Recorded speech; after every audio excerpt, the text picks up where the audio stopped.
Have you ever wondered what games you should keep or you should lose? Find out here at Purge Reviews.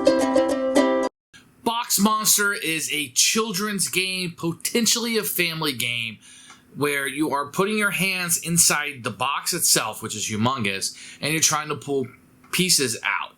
And you need people to pull them out, the same piece, whatever one you're trying to get, at the same time. This game is very, very, very hard to do. It just is, because the pieces feel a lot alike. I got a little guy, he was 4 at the time I got this, he's 5 now. His development's not fantastic, but it was too tough a game for him. So what we did was we just got to look around for the pieces and pull it out. And I'll be honest, he had the best time just getting rid of the timer, getting rid of the game, and just getting the pieces out. He really had a good time with that. We introduced a timer back in, that added to it, but the whole concept of getting the same thing out at the same time was really, really difficult for him.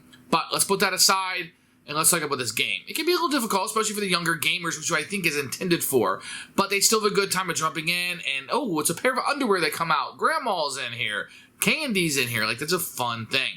There are additional packs of cards. It's not a ton of cards in here, but you do have 3 different types that would allow you to kind of up the difficulty if you wanted to. I can't imagine wanting to do that with this game, but it is there if you want to, and you can add that in. So a little bit of growth into it. The game itself, the concept is fairly easy to understand and to see what's going on. The components are really good, and I think the entire package comes together into a very, very good package. Something that you buy this, you're like, okay, yeah, this is nice, this is good, I can see what I'm getting here. The game itself is for younger gamers. I had to make a small tweak to make it work with my kids, but I'm very happy with the game with that tweak. Out of the box, I think you might find it a little difficult for the littlest gamers, but if it was 8, 9, 10-year-olds, I think they'll have a better time with this. There is a time element to it. You are going against the clock in this one, so it is real time. For us, it's a keeper for the kids. They do like this. The presentation adds to it quite a bit, and I think that they knocked this one out of the park for the genre of game that this is. Keeper for us. Here's Boss Monster. So what's going to happen is you're going to have a box, and you're going to have this around it, and this will be on it. As you can see, you're going to have holes. You're going to kind of keep things in there, but for the most part, I mean, this is nice enough, but I don't think anything's going to fall out.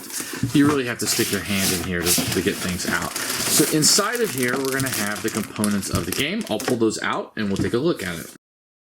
First thing you notice, the box. It's going to be really, really cute with this side on it. You're going to play with the monster side up, and it'll be 4 sides where everybody can put their hands inside. You're going to get a couple pill tokens. These are very nice and very thick, and a sand timer. Not a huge fan of a sand timer, but it accomplishes its job. Then you're going to have a bunch of these that you'll have inside the game, all different shapes and stuff. There are some like chocolate bars. You see an iPhone my kids like. The underpants, the underwear, a ray gun, a grandma. These are very thick, very nice. They have a very nice feel to them, and they're going to last a long time. The components are wonderful. I don't think you'll have any problems with them whatsoever. So you're also going to have these cards. They're a tad bit thin. There aren't very many of them. The blue, yellow, pink are the different difficulty levels, and they're going to have items on them that you're looking for when you're inside. And this one's going to be the hardest, where you have to get a whole bunch of items. Then the yellow is going to have a lot where you just can't talk. It's kind of weird, and you don't get a color of the shape. You just have to figure out what it is from the shape. So these are, well, a little thin, do pretty well, because they're just going to be sitting on top of here. So here's the rule book for the game. It's very small. That way it can fit right back in the box if you need be. You have a game objective, a picture of all the contents and how to set up. And then it'll show you how to play. You can kind of see the hands going inside here. It's kind of wordy for what it is, but it's not really that difficult to learn how to play this game. And the game does a really good job and a breakdown of the different cards that are in the game. And then the credits on the back. Excellent rulebook. I didn't have any problems while playing it whatsoever. I'd also like to point out you're going to get this little sheet that will be attached to the game box. You'll probably end up throwing it away. But it's a really good advertisement about what the game is. It tells you in kind of 3 steps what you're going to be doing, what's going to come in the box. And I found this one sheet to be very, very, very good. So the game is very easy. You're going to have the 2 pills on top. You're going to have your sand timer ready to go. And you're going to put all of the items that you're going to have inside of the box. So So I'm just going to show you how the blue works. You're going to get 1, 1, 1, 2, and 1, 3, and you'll stack them up. You'll flip over the first one, flip over the timer. And what's going to happen is you're going to stick your hand inside the box, and you're going to be looking for the ray gun. When you think you have it, or when you think 2 people have it, you'll agree, and both hands will come out, and you'll see if you have it. If not, they go back inside the box. If both hands are ready to go and they pull it out and they both have the ray gun, that is great. You will have accomplished this, flipping this over and allowing the next one to come out, which will have 2. Same thing would occur. And then the third one would have the same thing. Now, there are difficulty levels. Like I said, this doesn't allow you to talk. You have to find out what the shape is.